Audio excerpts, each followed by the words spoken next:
Voilà, donc j'ai préparé le vélo. Ce que j'ai fait, c'est que j'ai suspendu avec une sangle, un crochet qui est là-haut sur le mur.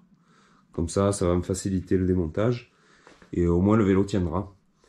Donc, allez, on va commencer par démonter la roue avant. C'est parti. Voilà, la roue avant est démontée. Bon, c'est simple, c'est une simple BTR qui se démonte avec une clé de 6. Donc, maintenant, on va tomber le frein et ensuite le guidon et puis on va voir comment on démonte la fourche. On continue. Ok, donc l'étrier de frein est desserré avec une BTR de 5. On voit qu'il y avait la loctite bleue sur les pas de vis, sur les filets. Donc du coup, on en remettra. Là, on va passer au guidon. Alors, au guidon, on va démonter celle-ci et les deux qui sont là. Et après, on verra bien. Donc voilà, après avoir démonté la pastille centrale, en fait, j'ai desserré ces deux vis-là qui tiennent la potence. Et en fait, la fourche commence à venir. Voilà, tout simplement.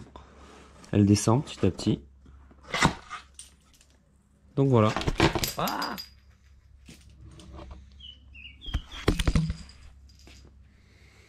voilà, donc le guidon est tombé, mais ça va, il tient par les câbles. Donc la fourche est démontée, ça y est. Bon, c'était assez simple, au final, c'est très rapide.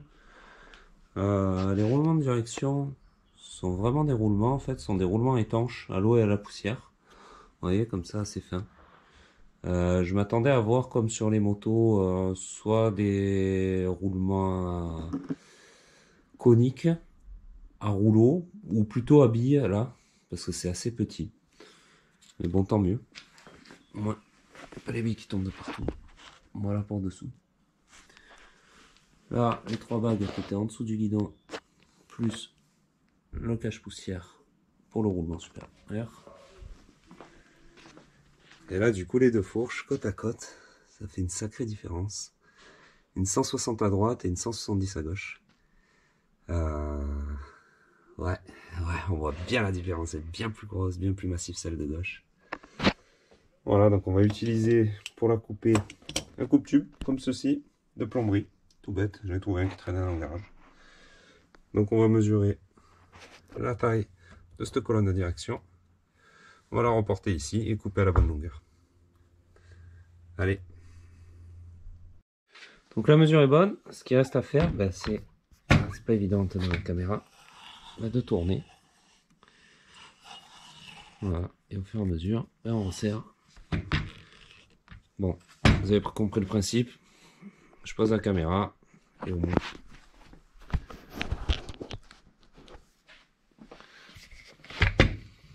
Voilà. Vous tournez. Au fur et à mesure, on serre le tube.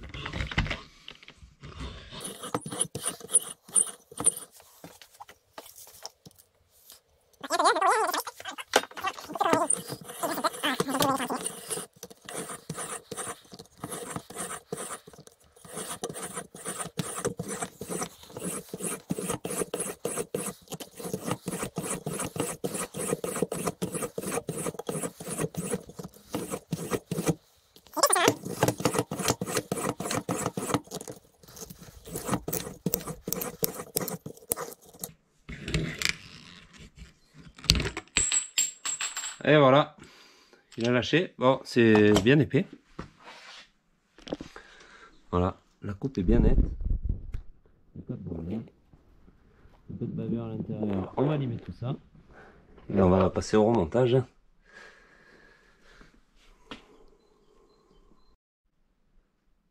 Voilà, donc j'ai un peu poncé avec de la toile. C'est bien propre. Donc maintenant on va passer au montage de cette bague étoilée. Donc en fait l'idée c'est de l'enfoncer là-dedans. Voilà, avec le cône, la partie conique vers le bas.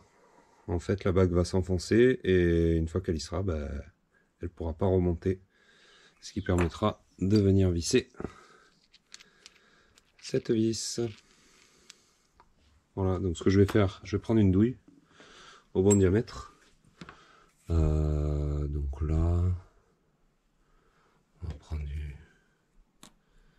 celle-là est parfaite. Hein.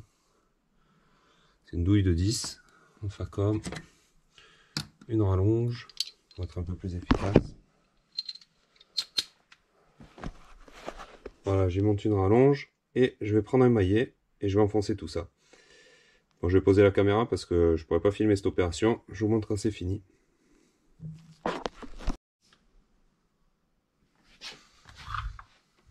Voilà, donc cette fameuse bague étoilée est enfoncée. Je l'ai mise à peu près à la même longueur que l'autre. Voilà, je pense pas que ce soit un réglage ultra précis.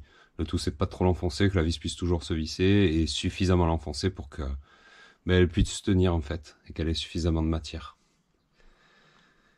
Voilà, bon bah allez, on va remettre la fourche sur le vélo. C'est parti, je suis content, je suis impatient d'essayer tout ça. Voilà, donc la fourche est en place.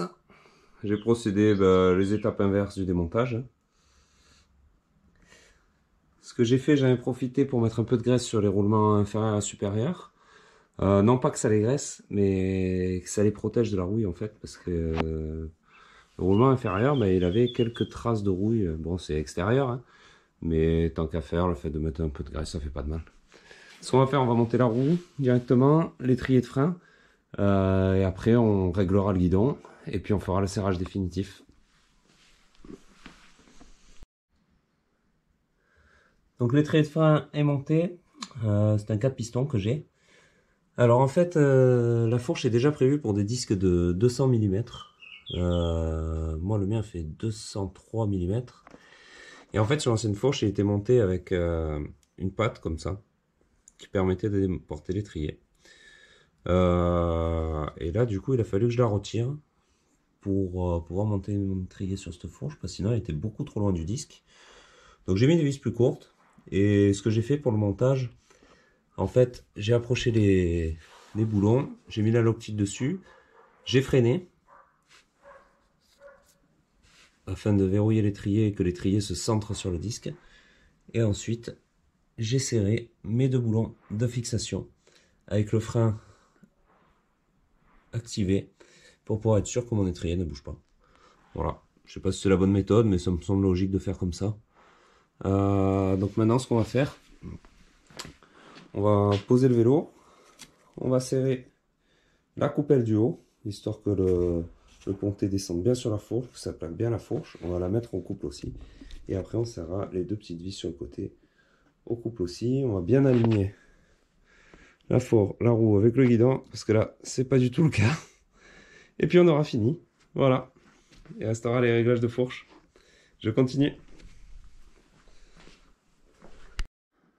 Bon ben voilà, j'ai terminé. Donc j'ai tout remonté. Elle est splendide. Voilà, j'ai monté le petit garde-boue qui m'enfile avec. Bon, les colis sont un peu courts, mais c'est pas grave. J'ai mis une petite protection là sur mon câble pour éviter que ça me raye l'autocollant. Le montage est terminé. Ça y est. Donc je me suis mis dehors pour avoir un peu plus de luminosité, parce que c'est vrai que dans le garage il fait un peu sombre. Ça manque un peu d'éclairage. Donc la fourche est magnifique. Vraiment, elle est splendide. Noir mat, avec l'autocollant gris comme ça va pas mal avec mon vélo.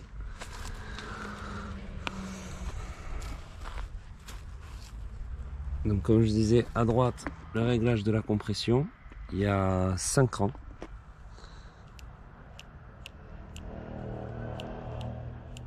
Voilà, donc je me mets à peu près au milieu pour l'instant. Le réglage de pression d'air à gauche, avec le bouchon bien entendu. Et ensuite, le réglage de la détente, de ce côté-ci. Et je crois qu'il y a 20 positions, mais je me suis mis au milieu, à peu près 10. Voilà, j'ai pas encore pu régler la fourche en pression parce que j'ai pas ma pompe. Donc j'ai hâte d'aller rouler, hâte de tester tout ça. Je vous ferai bien sûr une vidéo. Et puis on se retrouve prochainement. Allez, ciao!